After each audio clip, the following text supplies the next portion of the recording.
Hello and welcome to Pots and Trowels. Today we're going to be looking at houseplants, giving them a little bit of TLC to keep them looking good through the last of the winter into spring. And if you didn't get round to planting your garlic cloves in the autumn because it was so wet, don't worry, because all is not lost.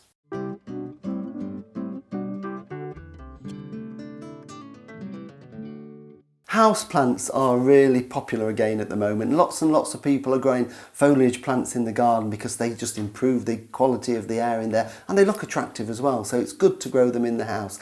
If you remember back before Christmas, we looked at flowering houseplants and one of them was this orchid, one of the dendrobiums, which is often known as the cane orchid, and it has these lovely clusters of flowers, that are now falling off all over the carpet.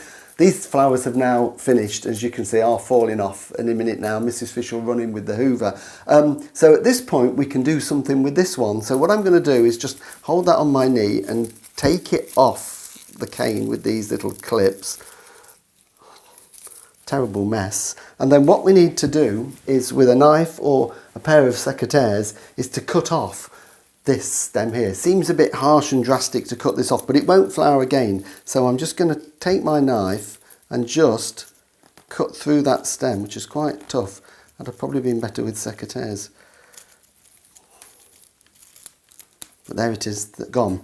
So that now needs throwing away. That's spent its life and dropped all its flowers.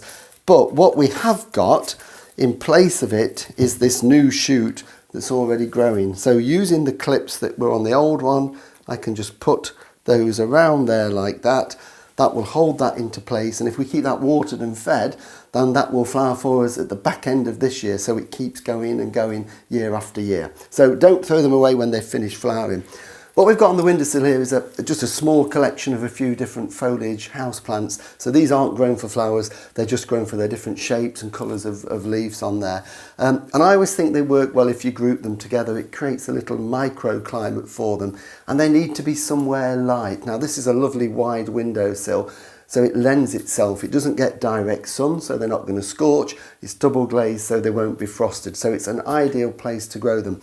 We've now got to the time of the year when the days are starting to get a little bit longer, fortunately, so plants will want to start growing. So they've been a bit stressed over winter, so we just need to give them a bit of TLC. So first of all, what we need to do is to check them over and to make sure that any yellow or dead leaves are picked off, that one or two may have just gone yellow over the winter, so we just pick those off. Just pick them over, any that's got a little hole on it, like that one. So just give them a bit of a tidy up to start with. The next thing we need to do is we need to make sure that they're kept watered. Now, overwatering kills more plants than anything else, so the secret is to keep them moist. And the way to do that is just to fill the compost with your fingers. If it feels nice and moist, that's fine, leave it. If it's starting to dry out on the top, then we can give it just a little bit of water. And at this time of the year, I also start to feed, and I'm just putting in a little bit of a liquid plant food into the watering can so that we're giving them all the nutrients and encouraging some new growth. Now, if you're growing your plants in pot holders, these decorative pot holders, be careful that they don't fill up with water. So what I do is water them lightly and then check them a little while after, and if there's any surplus water in the base, just tip that away so the roots are never sitting in water. Other things we can do is, if you've got big leaf plants, this is a mother-in-law's tongue, it's known as, or the Sansevieria. Really interesting plant. Long leathery leaves will stand periods of dry. They do attract the dust, so just a little bit of damp tissue and we can just literally wipe along to remove any dust that's built up. Now, I'm not obviously suggesting that there is dust in Mrs. Fisher's house. There are bits of rubbish on the floor that I've dropped, but no dust, because she's probably listening. But it gets rid of the dust. The dust stops them growing and it smartens them up a little bit. And the other thing we can do with all of these, we've got the spider plant here, which is a good old-fashioned one, this peperomia, this Dieffenbachia, and this Scindapsus. All these with glossy foliage, just to create some humidity around them. Every now and again, just use a little mister and just give them a slight mist over, because that raises the humidity, keeps the leaves nice and fresh, and just creates much better growing conditions. So if you can give them their little TLC makeover at this time of the year, keep them watered and fed, as we get into spring, they'll get loads and loads of lovely growth and make your house look beautiful. If I accidentally overwater a plant, is there any way to fix that? What do I do? If you have a plant that is wilting, people often think it's wilting because it's dry, but it's very often because it's been overwatered. So first thing is, take it out of the pot holder, and if it's heavy and water is running out at the bottom of the pot, just stand it on a draining board and let it drain, and really, really dry it out. Depending how far it's gone, if it's got to the point where the roots have rotted, it will probably die. If it's not too bad, it will recover and it will make new roots in the pot and grow away. But don't assume if a plant wilts that it is automatically thirsty. It can very often tell you that the roots are rotting and it's dying, so investigate when that happens.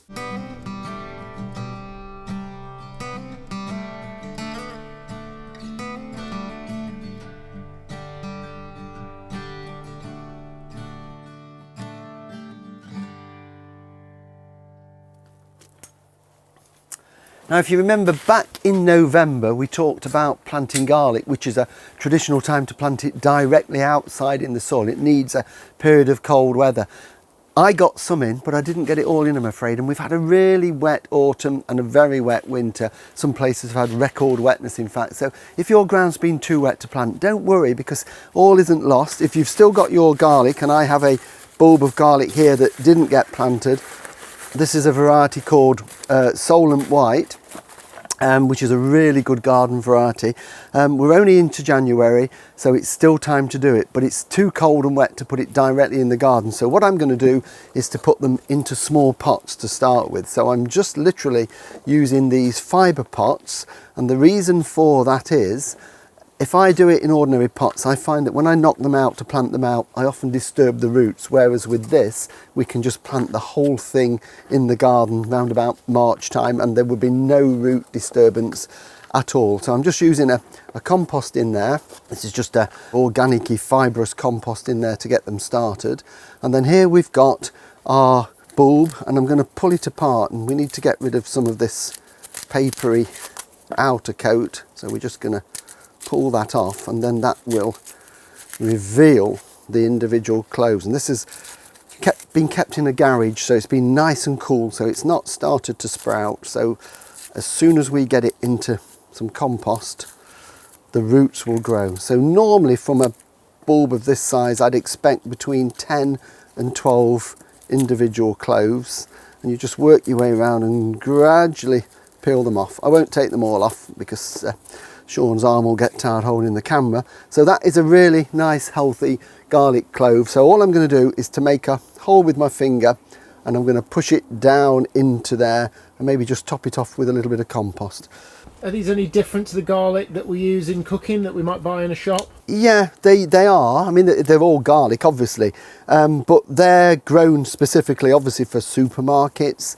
They are varieties that are probably grown abroad, where they grow bigger, and we don't know the name of them. So they will probably grow very well, but they might not grow as well in our cooler climate in the UK as some of these like Solent White, which are bred for cooler climates. So by all means have a go with them, but it's more of an experiment. So with this, we know we're going to get good results. So they're in there. So what I'll do is put those in a tray, give them a water, just level them off, put a label in, lollipop stick label in there just to remind me what's in these pots. They will grow, make nice shoots, a good root system in there. They'll be kept in the cold tunnel, so no heat, and then we'll plant them out March, April time to grow on through the summer. So we can still get some garlic. It might be a bit smaller, but we'll get it.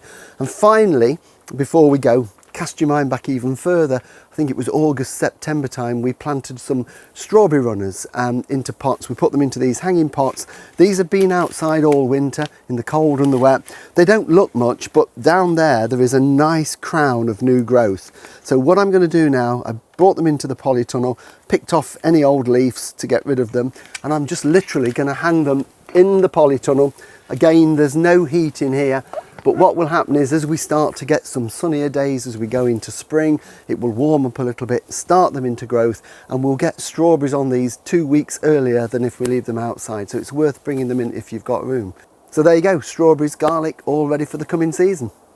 So thank you for watching Pots and Trowels again. Hopefully there's been some interesting things there for you. Please share it with all your friends on Facebook and tell them to go to YouTube. And we'll be back next week with even more things to do in the garden. Thank you.